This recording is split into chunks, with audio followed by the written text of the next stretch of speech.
Withstand is an early access survival game that was released on March 20 of 2020 by Ekidiju's Batsure. Well, I tried.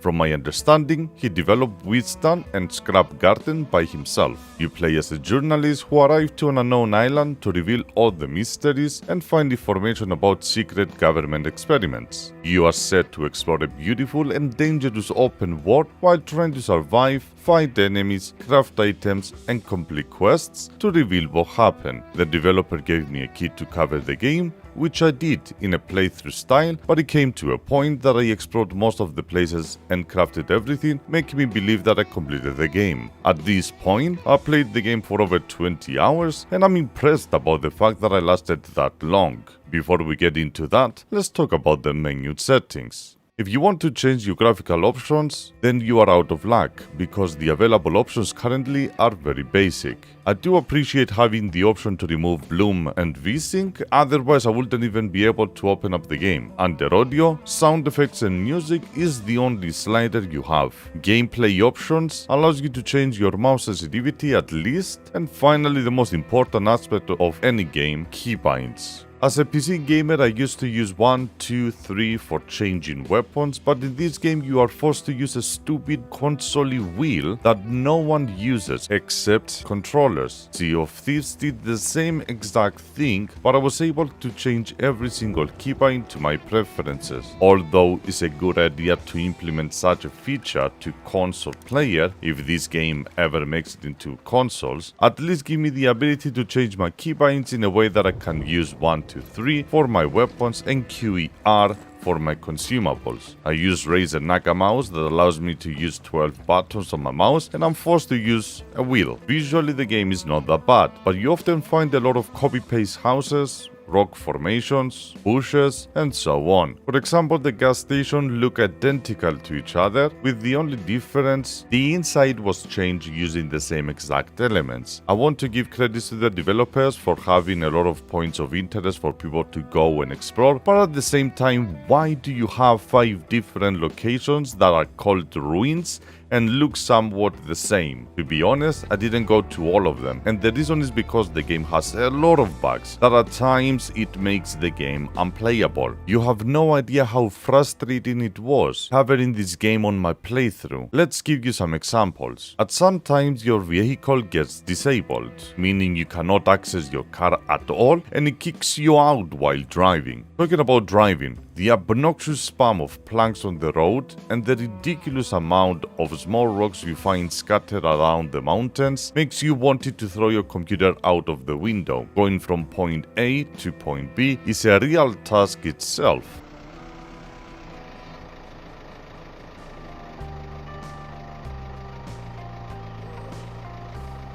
Zombies have no footstep sound. Exactly one turret and begin from there.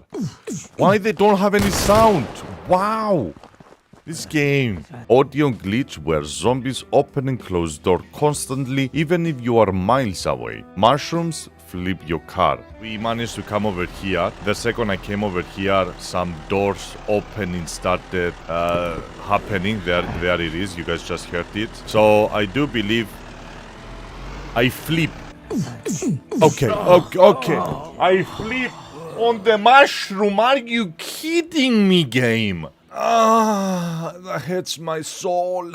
Oh. Monitor flickering, driving underwater, getting glitched while trying to move left to right. Points of interest are nowhere near the indicators, trees tossed in your car in the air, and many more. The game itself is a buggy mess, and on top of that, recently was added 2 new modes, the Horde mode and the Escape, where I recorded 2 hours to edit and upload, but I end up deleting it because of how bad it was. Withstand gets regular updates and they're fixing issues while adding new things into the game. Personally, I don't see the game succeeding in any possible way, just because the game itself doesn't offer anything new. You grab loot, you go around and you kill zombies, you explore the locations around the map, you grow a few vegetables, you craft your limited workbenches or storage anywhere you want, and you call that your home. Some areas are really nice and interesting to explore, but at the same time you fight only two different types of zombies or crabs again and again. Some locations have humanoid enemies that are 100% aim locked, where they will hunt you down in a split of a second. Day and night cycle is not a thing, neither climbing a ladder. Just teleport and you are good to go. No lootable cars, no chopping trees, nothing is distractable, no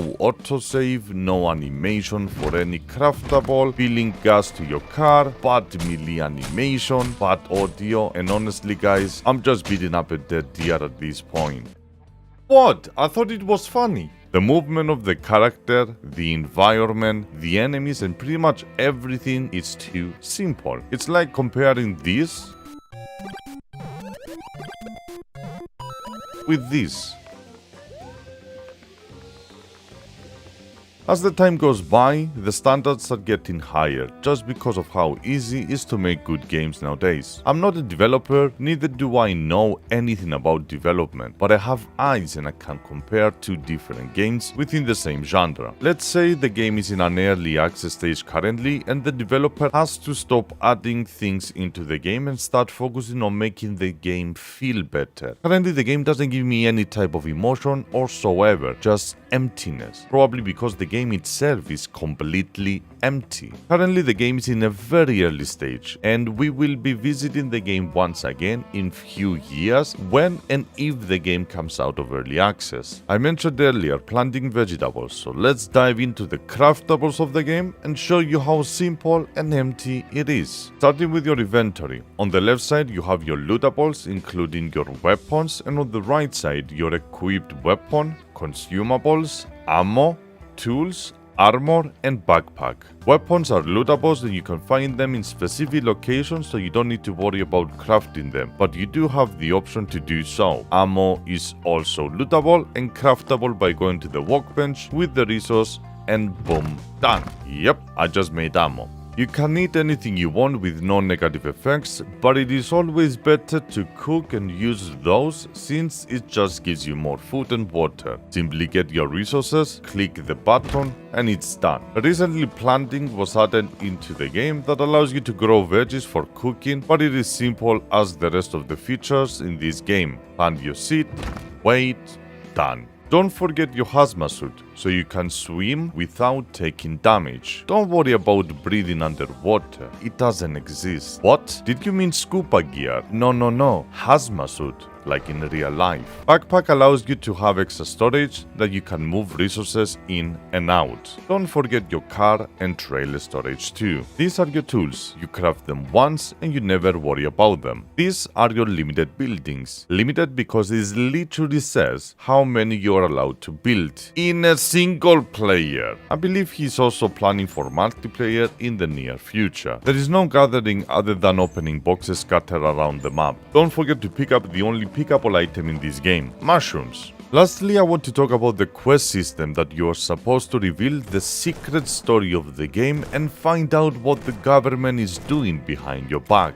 It's a lie. Go kill a deer, build a storage, cook a bread, and done. Yep. That's it, with some dialogue on the top of the quest that I can't bother reading since it has no effect into my gameplay. If I knew there is an actual story with cinematics, NPCs telling me their story and progressively understand more about this unknown island, then that would have been way more motivating to look through the notes and complete different tasks that reveal the story. But nah, none of those. There is an NPC that sells you treasure maps though. You go and buy them, find the locations which never change. So once you find the locations, you just throw the paper away and you loot, save, log out, log in back into the game and repeat. Congratulations, now you're a millionaire. Don't forget, while killing enemies and completing quests, you earn XP that you can invest into your character's skill tree. Or that. Devs, can you please complete this quest for me? I completed it like a long time ago, but my completion itself doesn't let me go away before finishing this. Thank you. And that pretty much is Withstand, a 9-year survival game that is in development by